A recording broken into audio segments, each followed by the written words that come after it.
Welcome, Sam.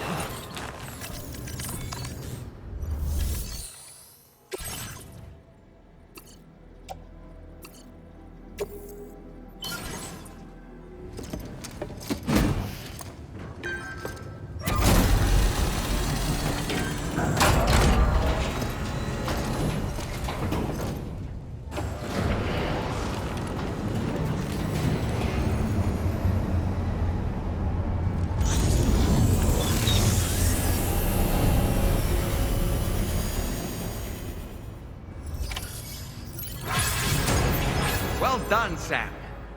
I've never seen a working monorail before. Think of all the stuff it could carry. All right then, why don't we extract some materials?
Very good, Sam. Now all you have to do is load the extracted materials onto the monorail for transport. Let's begin by accessing that delivery terminal.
Cargo transported by the monorail has been placed in your private locker.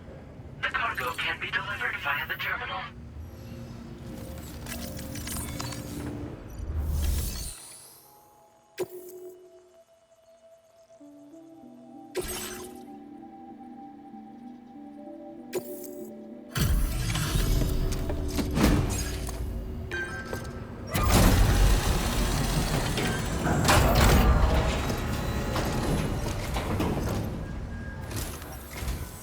Did you actually manage to restore the monorail?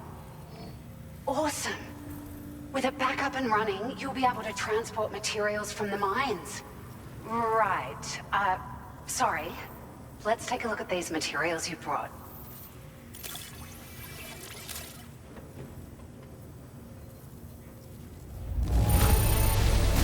Would you look at all this? I think it's safe to say we'll have nothing to worry about for a while.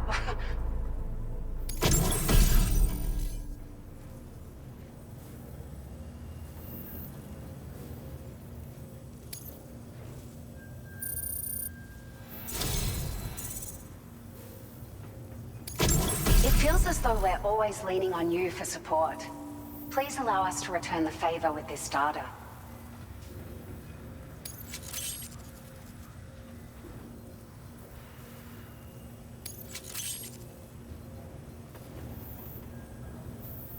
Just wanted to let you know that we're increasing the amount of materials you can withdraw. Now displaying your current porter grade.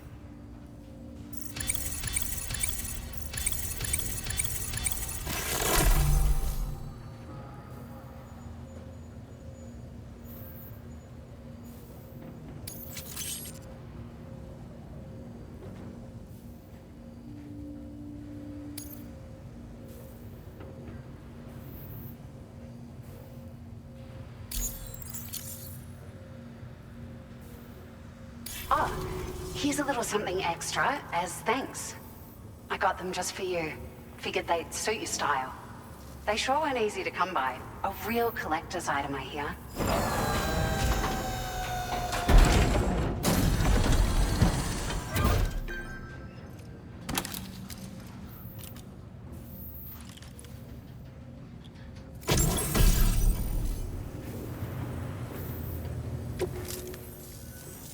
We really appreciate your help. At the risk of stating the obvious, it's gonna take an awful lot of resources to restore the other roads and monorails to working order. But at least with this monorail operational, you can bring us large shipments of materials with relatively minimal effort. That's gonna go a long way towards getting other sections up and running again. We can fabricate pickup off-roaders now, by the way. I'm pretty fond of them myself. It's a large four-wheel drive vehicle, boasts significant cargo carrying capacity for the hard-working porter. The driver's seat is in an elevated position and exposed by design. This allows the driver to survey their surroundings more easily and engage enemies with small arms if necessary. You can customize it quite a bit too, attach all kinds of different parts as you like. That said, a lot of parts are still in development, but you'll receive their data as soon as it's ready. The schematics for this vehicle have already been shared with everyone on the chiral network, which means that we can look forward to other people drafting even more new parts. Sure, the monorail network was extensive and once stretched across a good chunk of Australia's coastline. But repeated exposure to timefall has seen it degrade significantly. And with the constant threat of BTs and armed groups, it's not been possible to repair the damage. If you happen to come across a track layer, be sure to feed it any materials you can spare. Even a small contribution will make a difference. Anyway, just something to think about. We're so grateful for the assistance, Sam. You've been a ray of sunshine on a cloudy day. You managed to save the day, Sam. The people here now have more than enough supplies for their needs. They should be able to prepare cargo for the next delivery too. But first, I have some information to share with you. About Lou. Return to the DHV Magellan so we can talk. Order completed. Well done.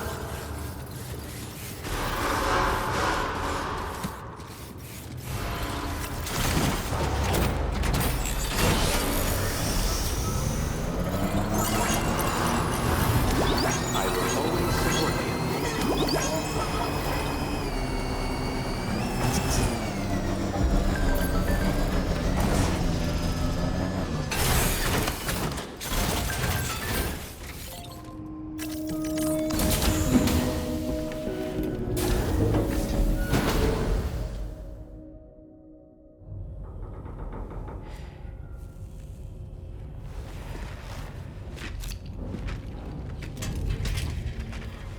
Sam. How's it going? I have updates for you, if you have time. I take it you've learned more about Lou? We followed up on the message Deadman left for you at the lab. About how there was another BB-28, not Lou, who, according to the records, was decommissioned 4 years ago.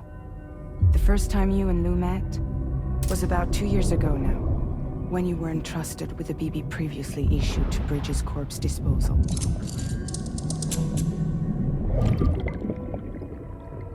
And together, the two of you made it all the way across North America. Deadman and everyone else at Bridges, they all called Lou BB-28. Right. Because that was Lou's serial number. You see, we found the records for the BB storage facility. By cross-referencing the data, we confirmed that after BB-28 was decommissioned 4 years ago, Lou was assigned the same designation and placed into storage. So what you're telling me is that instead of getting a new serial number, Lou inherited an old one? As for Lou's mother, following the C-section, it seems she passed away. And that, pretty much, is the extent of our recent discoveries. Without a still mother to provide support, it makes sense that Lou was kept in reserve. But we still have no idea who approved the serial number reassignment, much less why they did it. Higgs said there were things I didn't know. Maybe this is what he was talking about. I think it could be.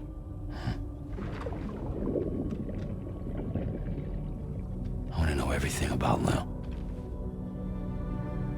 You're playing his game, Sam. Chasing after the past is what Higgs wants you to do.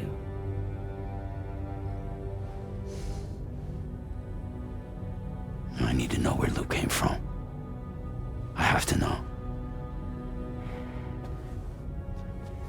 If you're sure, Sam, I'll keep digging. In the meantime, you should get plenty of rest before your next mission.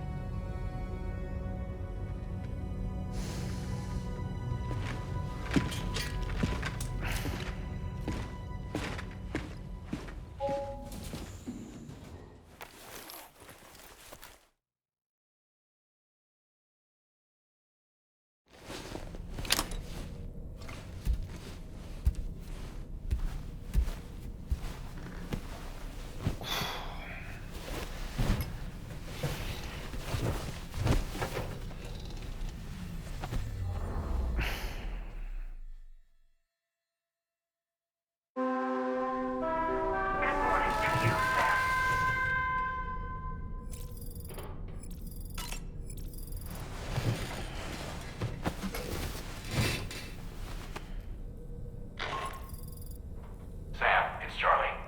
A new order is now ready for you. I'd also like to brief you on your next destination.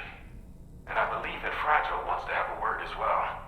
Visit the delivery terminal in West Fort Knott to take on the relevant main order. Sam, it seems Tarman decided to leave a few books for you. Right there by your bed. Reading is a wonderful way to take your mind off things. Trust me.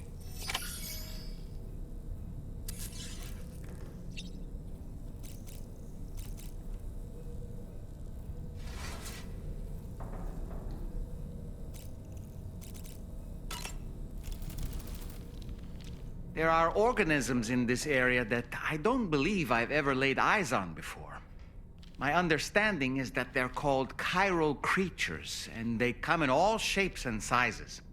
Apparently, they will drain your batteries if you come into contact with them. There may be other deleterious effects for all we know. And really, you shouldn't be bothering them anyway. There's nothing to be gained from it. It's not like they drop coins when defeated.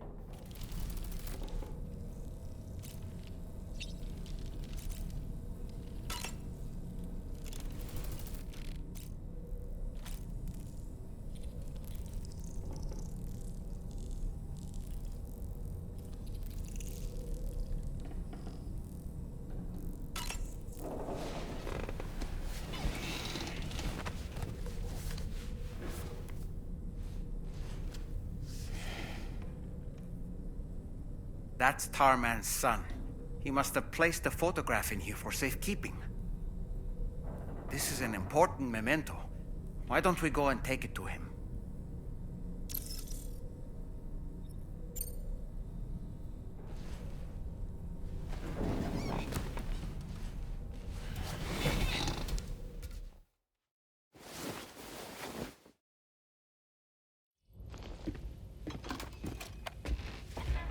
I found this picture in your book.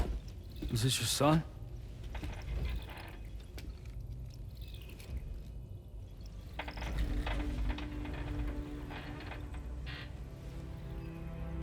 Thank you. Yes. He's still out there somewhere, borne along on the currents. With this right hand of mine.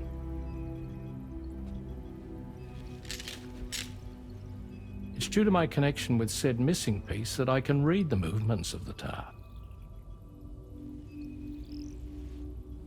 Something akin to a phantom pain. Do you want to hear the story? Sure. I was both a medical doctor and a geophysics researcher once upon a time. In those days, the tar currents were a key focus of mine. This ship was originally built to facilitate my studies, in fact.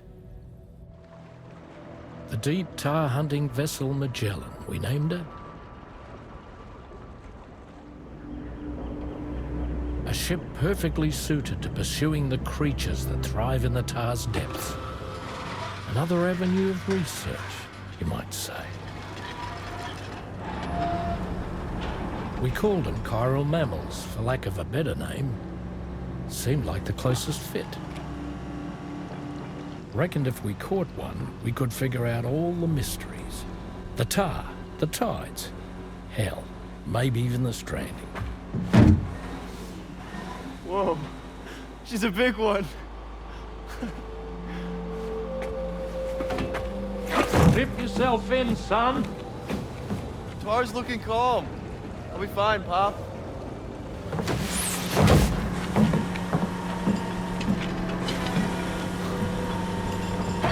You seeing this?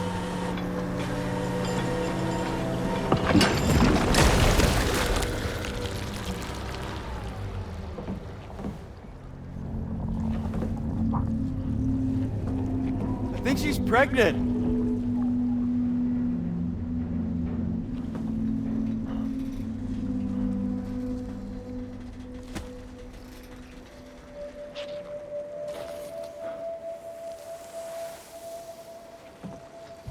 Hey, Pop.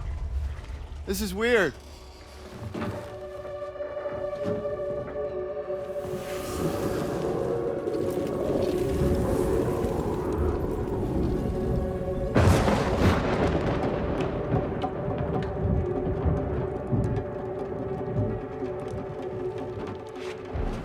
Storm!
And just like that, the tar took my boy, and my hand along with him.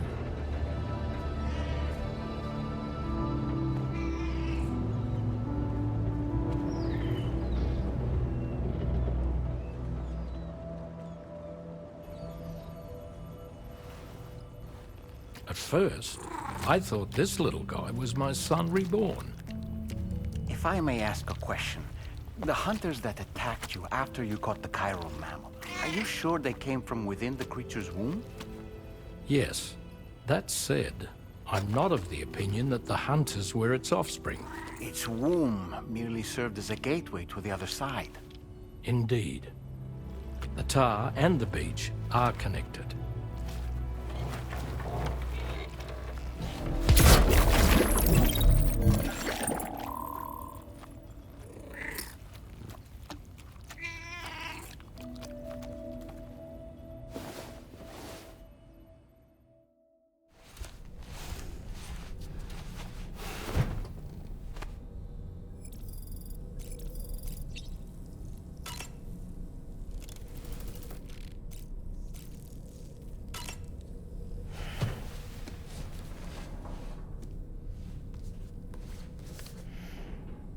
Moby Dick, or The Whale, seems to be one of Tarman's favorite novels. As the name suggests, it's a story about a white sperm whale named Moby Dick. Captain Ahab, one of the main characters, uses a prosthetic leg made of whalebone to replace the one Moby Dick took long ago. He's obsessed with getting revenge against the whale, which he hates with a terrible passion, all while nursing the phantom pain of his lost leg. In the end, Ahab fails to exact vengeance on his foe and is dragged into the sea. His crew's only survivor is Ishmael, the book's narrator. He was rescued after clinging desperately to a coffin-shaped life buoy. That's right, a coffin was his savior. Ironic, isn't it? How you use a thing makes all the difference.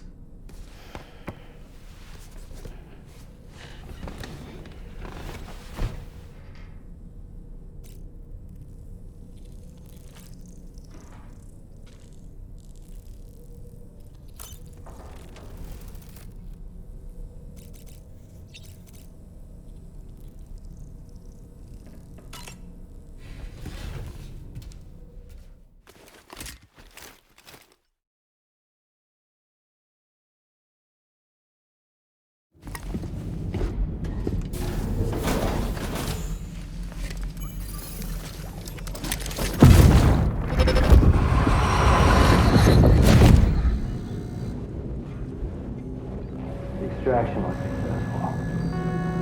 It was transferred to a sterilized pod and sent to a separate facility. Ready to proceed with corpse disposal? 1.